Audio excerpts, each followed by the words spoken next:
Hey guys, happy Thursday. Happy Thursday. Today is live training day. Woohoo! I am so excited. I love Thursdays.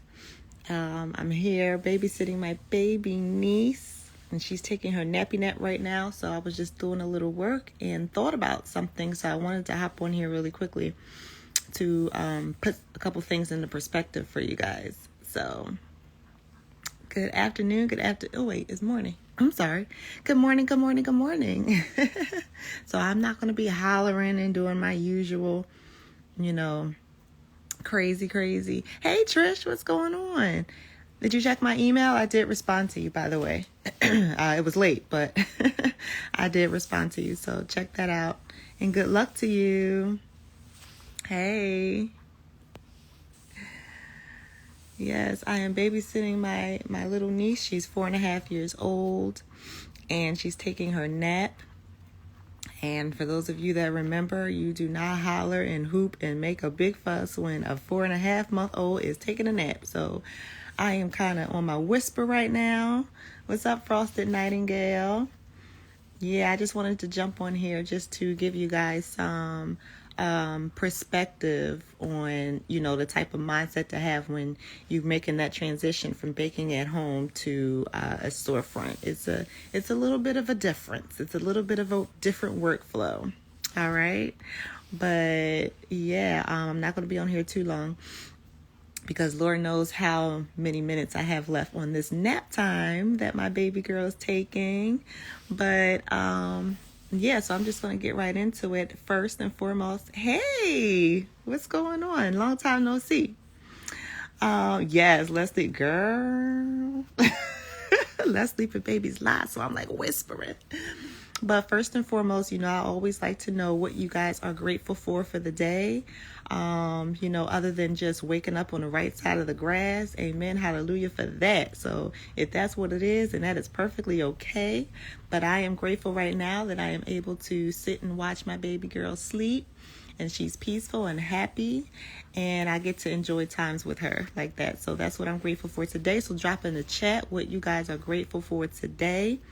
And let's just all work in gratitude today as well as every day. And just don't forget, every day won't be perfect. Every day won't be great. Every day won't be upbeat. But you can find something, one thing in a day that you are grateful for that'll put you back on that high vibration and good energy in that pattern. So you can keep moving forward and just keep your eyes on your goal, right? So drop in the chat what you guys are grateful for today. But I am grateful for you guys right now as well. To be listening to me, and I'm grateful for everybody who has registered for tonight's live. Oh my gosh, see, I'm trying to whisper but I'm so excited that we have almost 700 people registered for tonight's live. So I am completely grateful for that. That's something else that I'm grateful for today.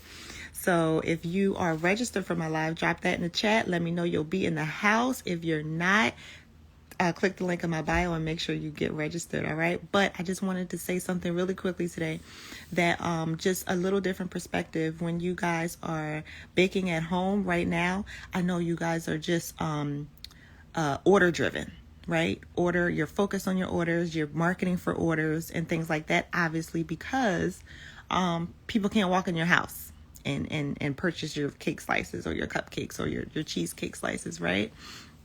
But yes, I am loving all this gratitude posts. I'm grateful for my job and my kids. Amen. I'm grateful for supportive family and friends and other SB. Amen to that. Yes. Pen and paper ready. Okay, Jim Ray. Okay, you're going to be on tonight. Yay. That's what's up. Grateful for this day and a chance to get it right. Yes, Trisha. Yes, I love that so much. Thank you guys for that. So keep dropping your gratitudes in the chat. But yeah, so when you're baking at home, you guys are just order driven because people can't walk in, to your house and purchase your goodies. But I do see something that I just want to put in you guys' mind today, just to keep in mind when you are making that transition and when you do get that storefront, or even, I don't care how small it is, how big it is, it doesn't matter. If you're going to open the doors and serve people on a daily basis, you have to make sure you keep that top of mind as well as your orders. Because when sometimes I see, I visit a lot of bakeries and I love to just congratulate people and just test out their products. And I see a trend like, okay, they're back there in the back focused on orders only, and I'm up front and I'm a customer, and I want to see a variety of things. I want to see, or at least, something good to choose from, and it's kind of scarce, right? Because you might still have that mindset of, all right, I have to focus on these orders all day. I have to get these orders done. And I get it. You move into your storefront and you're just starting out, and it may just be you, or it may just be you and one other person up front. I totally get that point, right? But what I want to impress upon you today is that you can't sell without having something to sell, right? You can't offer, if you don't have much to offer, then you can't expect people to buy a lot, right? So if you want to sell a lot and people to buy a lot, then you have to offer a lot. And I understand too, it's a lot of balance. It's a lot of balance, and you're not going to get it right up front. Trust me.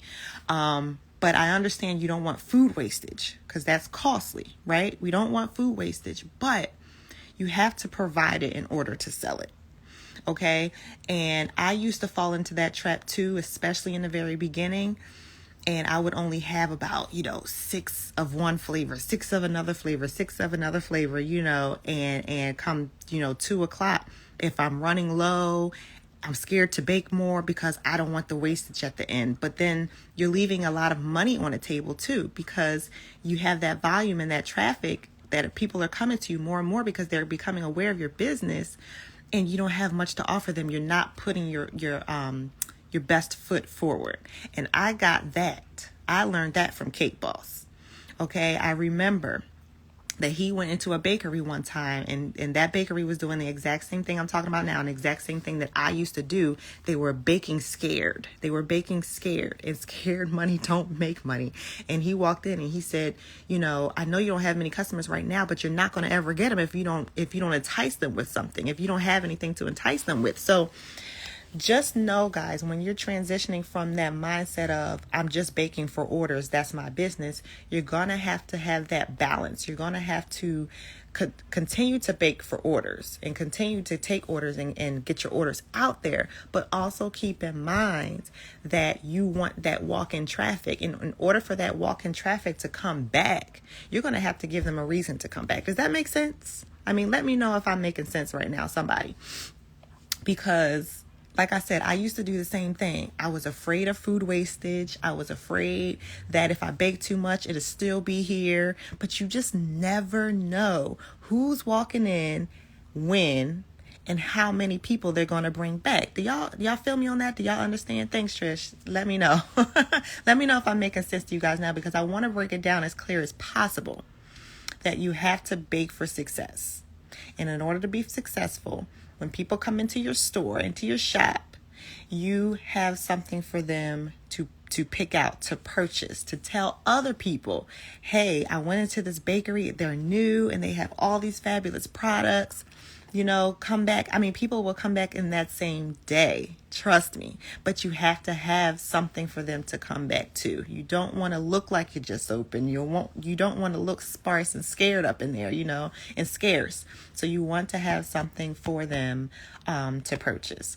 So just keep in mind that when you're making that transition, I know it's new. I know it's a balance. I always said, even from the last day before we closed our doors, I wish I had that crystal ball.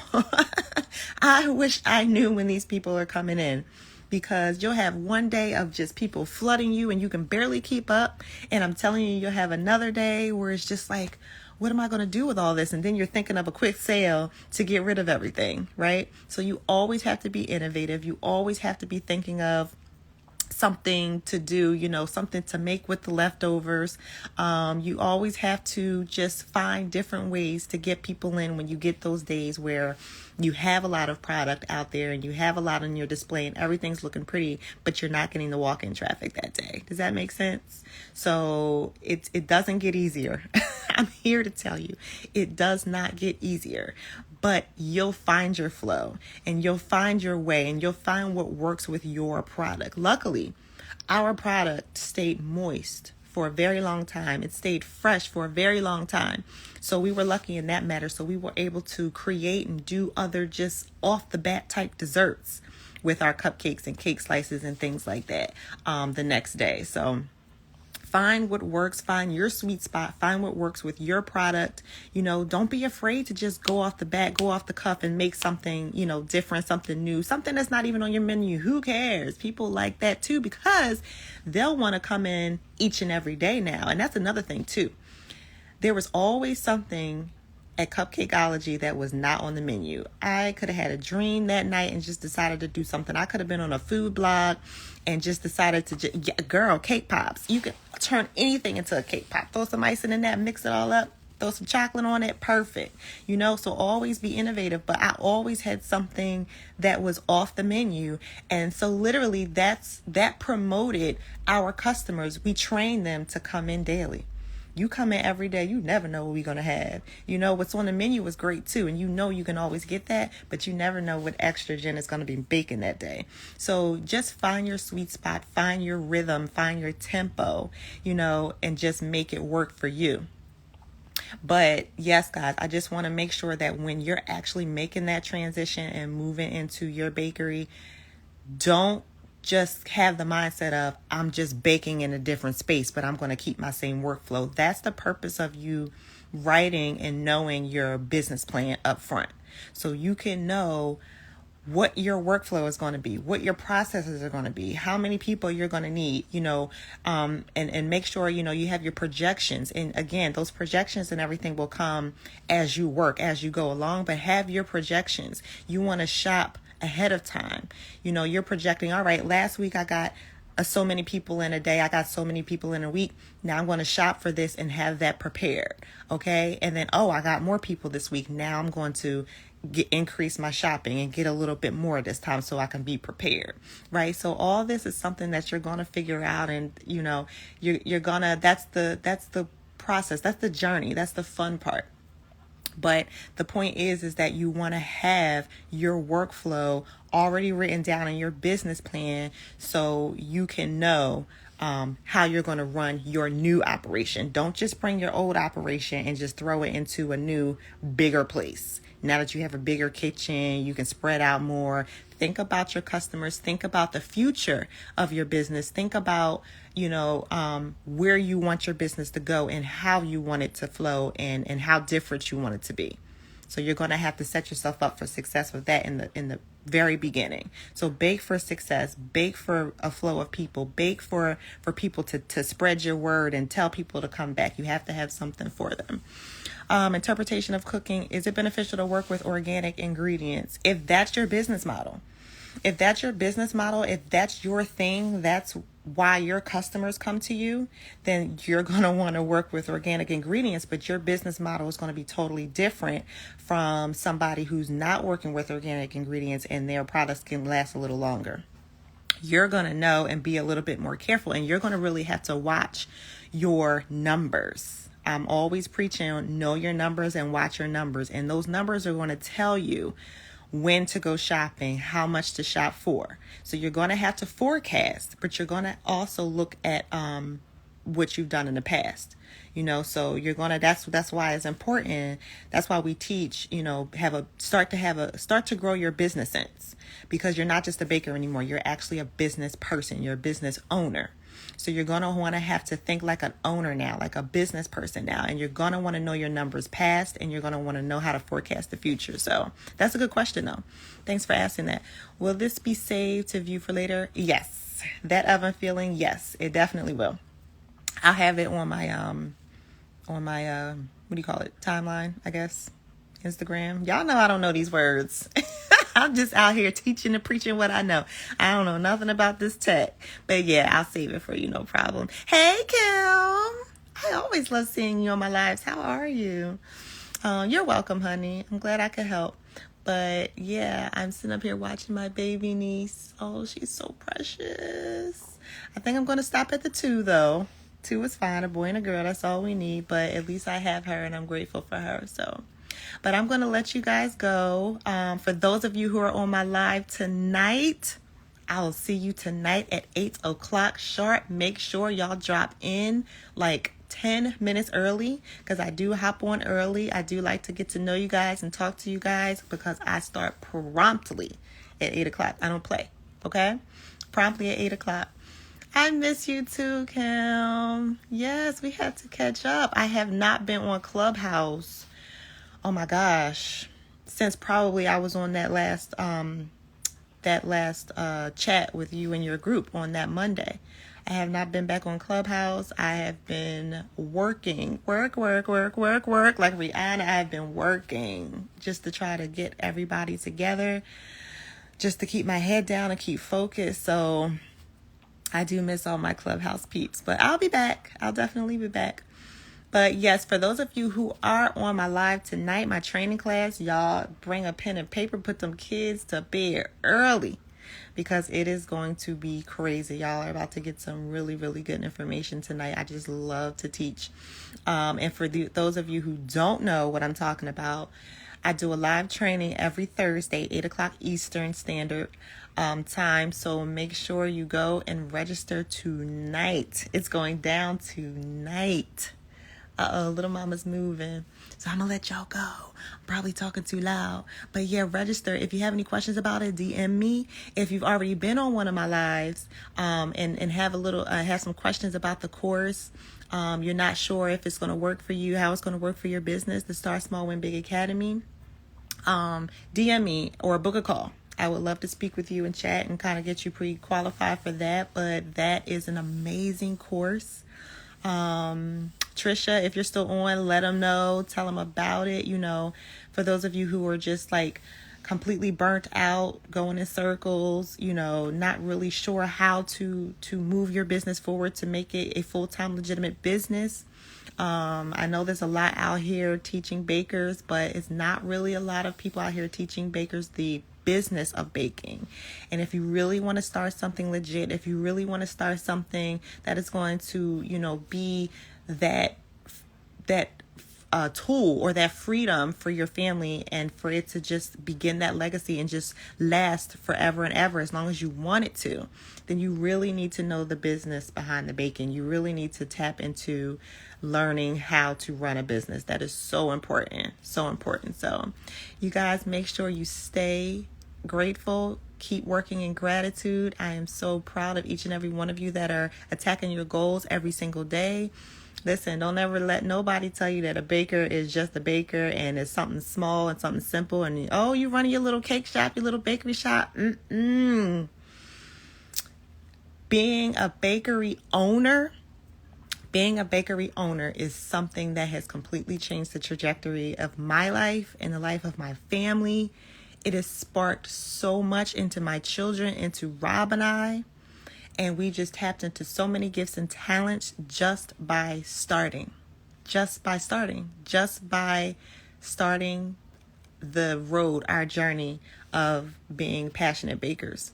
And it has completely transformed into something that I couldn't have told you it was going to transform in the beginning, but it just keeps going. So guys, just start. This is just your beginning. I promise you, there's so much greatness beyond where you are today. There's so much greatness beyond where you think you could go.